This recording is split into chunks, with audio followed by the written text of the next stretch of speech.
Hello and salam. Welcome to Muslim Viewpoint, a new podcast series powered by American Muslim Today, a groundbreaking non-profit digital newspaper who champions civic engagement.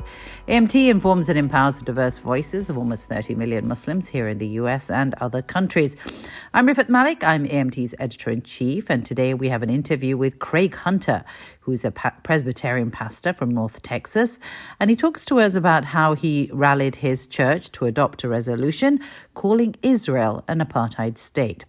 Next weekend, on January the 19th and 20th, the Trinity Presbyterian Church in Denton is hosting its 11th annual Palestine Film Festival, followed by conversation and a free Palestinian dinner. He spoke earlier to our reporter, Maya Gaylor. I facilitated and led a couple groups to Palestine and Israel in the early 2010s. That included the majority were from the congregation, and I had taught classes here at the church about the history of the Israeli-Palestinian situation, and then I'd also taught some classes at it used to be the Emeritus College at UNT, and now it's called OLLI, the Osher Lifelong Learning Institute. And so I led a couple groups over there, and we met with different individuals and organizations that were working on issues of justice and peace.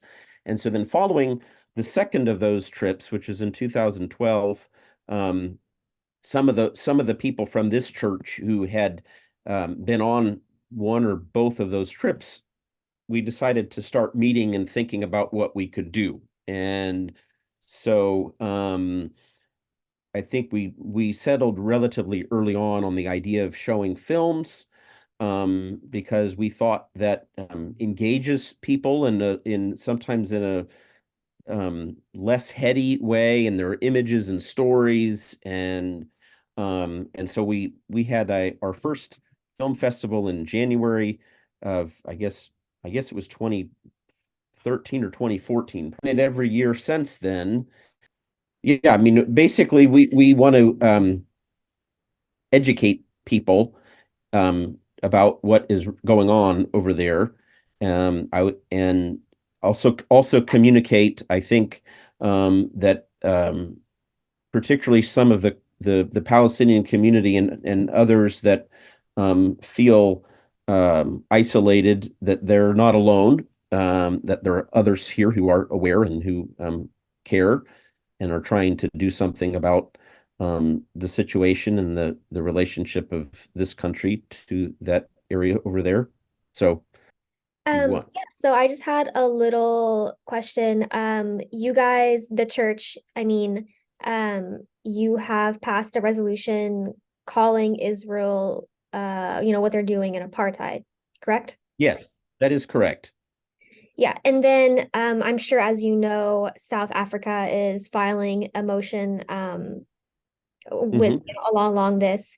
So can you just kind of tell me, what do you think about that, and why is it so important to call this issue an apartheid?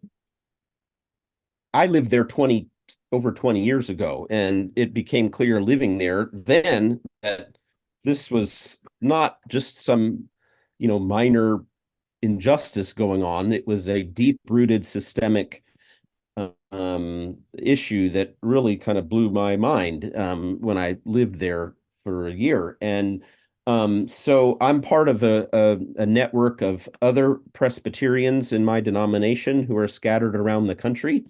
And they've done most of the work in the denomination on this issue. I've been a part of it, so I've certainly helped, but there's been more others than me. But in I think it was in 2014, or this group, this network within the Presbyterian denomination, we wanted to change some of the policy of the denomination, and so we had one of the pushes that year was to divest from Hewlett Packard, Motorola Solutions, and Caterpillar. And then there was another one about naming the practices of Israel apartheid. And so both of those were introduced in 2014, and I introduced them both here in at my congregation and in North Texas. And in North Texas, among the the way our without going into too many details, the divestment one lost here in this presbytery, but the apartheid one passed in this presbytery, which was a surprise to me. I did not think it was going to pass. So that meant it went to the national denomination, and in the national denomination in 2014, the apartheid one, the committee that looked at it in the denomination recommended against the apartheid one by a 33-32 vote, and then it lost by a bigger vote. And so it was defeated in 2014, but the divestment one passed. And so that was a big deal. It made the front page of the New York Times in 2014. So then in the fall of 2019, I with this others in this network, I said, well, let's try again with the apartheid one, because it had failed, but it was close, and things had continued to deteriorate over there. And so I worked with one or two others on rewriting and revising the earlier draft. And so I introduced it here. And the way the Presbyterian system works, it has to kind of move up the chain. And so it passed here in this congregation, and then it passed in the presbytery, which is the regional governing body in North Texas. It passed surprisingly like a 98-33 vote here in North Texas, which was a surprise. And then it was supposed to be voted upon in 2020, but then the pandemic hit, and so all the business of the national church got tabled, and then it got postponed until 2022. And in the meantime, between 2020 and 2022, Human Rights Watch, B'Tselem, Amnesty International, these other groups were coming out with these well-documented. I mean, our resolution was like 12 pages, and it had quotes and documented and statistics, but these other organizations had come out and said, yes, this meets the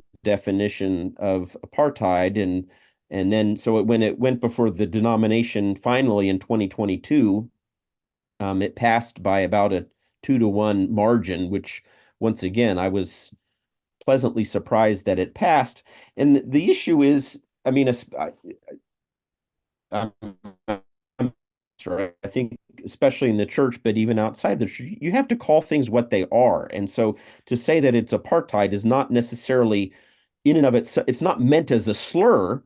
It's meant as a fact. It's meant as an accurate description of this. This is what the international definition of apartheid is. It does not look exactly the way that South African apartheid did. It doesn't have to, according to the definition. So, but it still meets that definition.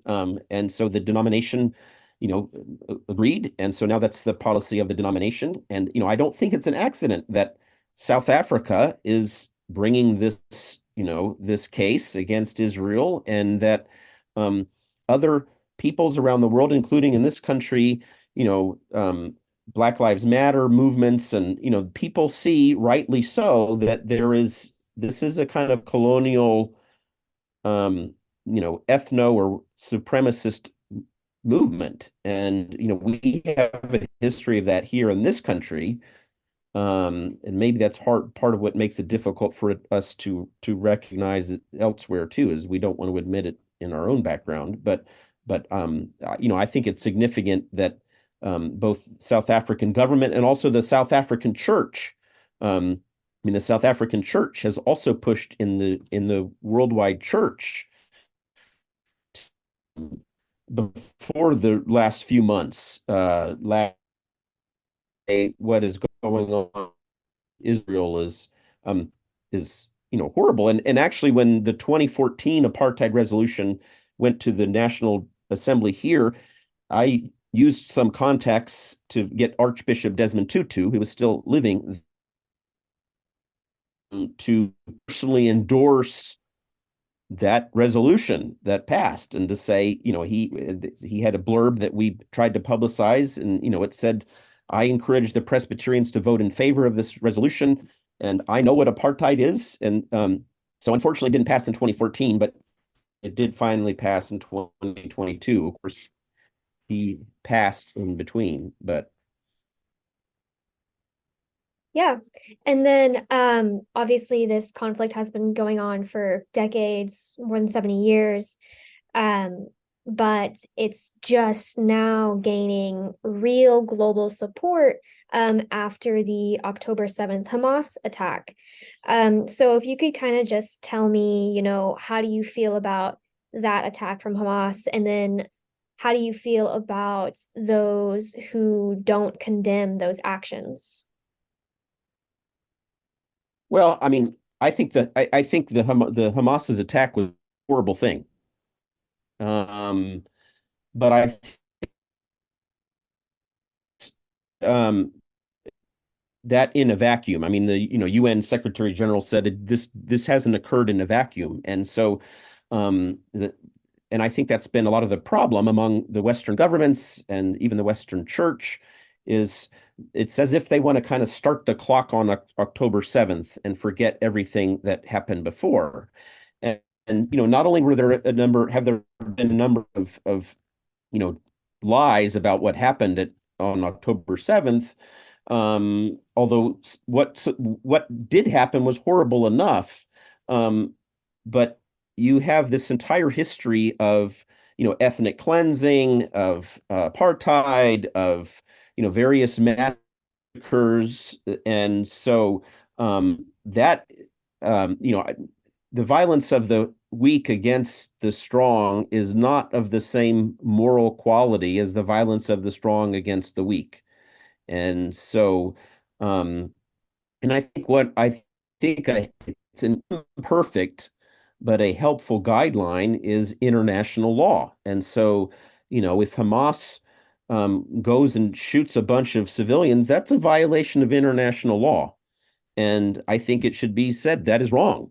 But at the same time, building the wall in the West Bank is a clear violation according to the International Court of Justice of international law. The system of control and oppression, the settlements, all and then the incessant bombing of Gaza, both in the past and especially in the last few months, all that's a violation of international law. So um, I think that's a decent standpoint to start from is, what's the history? What's international law say?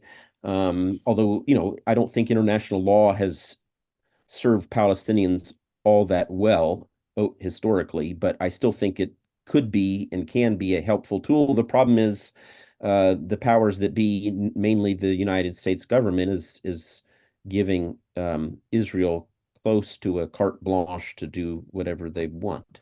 So, but I mean, I do think this is bringing a lot of attention. I am uh, it's a mixed bag because on the one hand, it's just absolutely horrible and just unbelievable what's going on. On the other hand, there, I hope that there are more people who are like, this is just completely insane and wrong. And I hope more people are kind of tuning into that. And I certainly think that's the case among younger people, which is great, so that's hopeful, I think. Right. Yeah, exactly. And then, as you mentioned, our US government is backing a lot of Israel's military. So how, as Americans, do we speak up? How do we protest? What do we do as civilians? Well, I mean, I think that's an excellent question, and I think part of the answer, you have to do something. I mean, doing nothing is not an option, and so but I also think trying to be effective in what you do matters. So the I and the group, we've been long supporters of the BDS movement.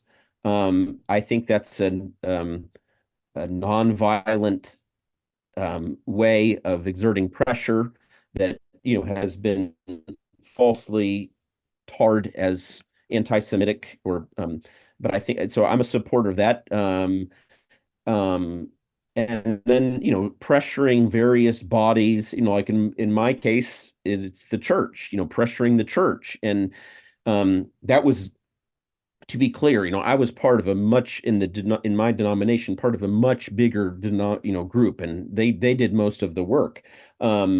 But it was the work of many people over many years, and South Africa took the work of civil society. I mean, I think the U.S. government was supporting the South African apartheid government for a long time, and it really, I think, was civil society and the churches. And these days, it may not just be the churches, but civil society, churches, mosques, unions. And I think we're seeing student groups, and I think we're seeing movements among all of those. We just need more, because the bombs are still falling. So. Yeah, and then last question, kind of in the same stream of thought. How do we move forward? How does Gaza move forward? How does the world move forward? Well, I think it was Edmund Burke, and then I think who said it, and then I think Edward Said quoted him and said, pessimism of the intellect, optimism of the will. And I which that really resonates with me. Unfortunately, I think the short term is bleak. I don't think that I'm not very hopeful in the short term in terms of what is. I think the best that is likely to happen is at some point there will be some form of ceasefire, at some point, but it should have already happened a long time ago. But that's going to come at some point. But in terms of beyond that, having a some kind of just solution, I'm not optimistic that we're going to see that anytime soon. So I think that part of what that means for me is, that this is not the cause du jour. It's not the cause of the day that you just say, okay, well, I did that, check, I'm on to some other thing, because this is a long struggle, and I've been involved in this for over 20 years. So because I think you have such an imbalance of power between Israel and the government and the Palestinians, especially those in Gaza. And there are a lot of ways in which it's not like South Africa. There are ways in which it is like South African apartheid, but there's also some significant ways in which it's not, and that may only prolong the issue. And so when you have that disparity in power, and then the Israeli public seems to be very united in terms of basically bomb Gaza to smithereens and just get rid of them however they can, send them away or whatever. So I think that disparity of power has to be addressed. And I think that was a problem with the Oslo peace process, is you had this disparity of power and it wasn't addressed, and so it just got enshrined into the peace negotiations and into the peace process. So that's why I think there needs to be pressure from outside. Israel is not, Martin Luther King Jr., in his famous letter from a Birmingham jail, he said, individuals might on their own choose to do the moral thing, but groups rarely do so. And so Israel is not just going to wake up and say, hey, we've decided to be just and to do the right thing and to, abide by. That's not going to happen. And so they have to be pressured. And that's what happened with South Africa.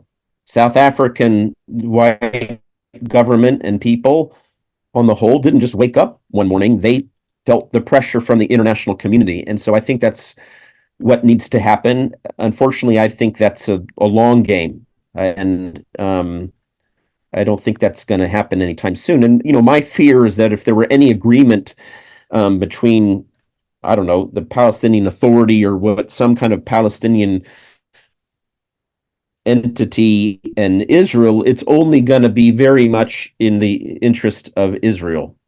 And so I don't know if that answers your question, but so here I think it means, talking about it, joining the BDS movement, and trying to bring about change in whichever groups that one is a part of. Going to protests. That's not everything. It's not. It may not even be much, but it's not nothing. And we got to do something because these are people they're people, period, and they're being killed they're being killed. Their killing is enabled by us. Even if we're not the ones actually pulling the trigger, it's happening because of us in a way, indirectly. So, yeah, thank you for that. You're right. This is not an easy solution. It's not an easy topic. But I appreciate your time today. I don't have any further questions unless you just wanted to add anything about what your church is doing or the event specifically. Well, I can speak a little bit about the event. So on Friday night, we have a film. In this case, this is an unusual year in the sense that because of what's going on over there, basically all the films that we have are out of date.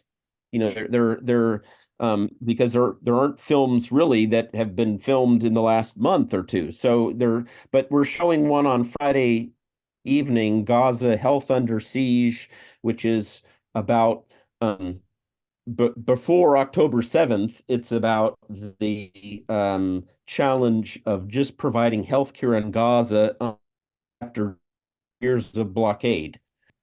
The Darna restaurant is providing food on Saturday evening, and then we're going to show the film Israelism on Saturday evening, which is, I think, and then we're going to talk with the directors of that film virtually afterwards. And so, yeah, we want people to come. It's free. And, a lot of the people who we have come have come multiple times, and they're welcome. Ahlan wa sahlan. But we're particularly interested in people who are new to this issue, who kind of just only get their news from the mainstream media. Those are the ones we most are excited to have.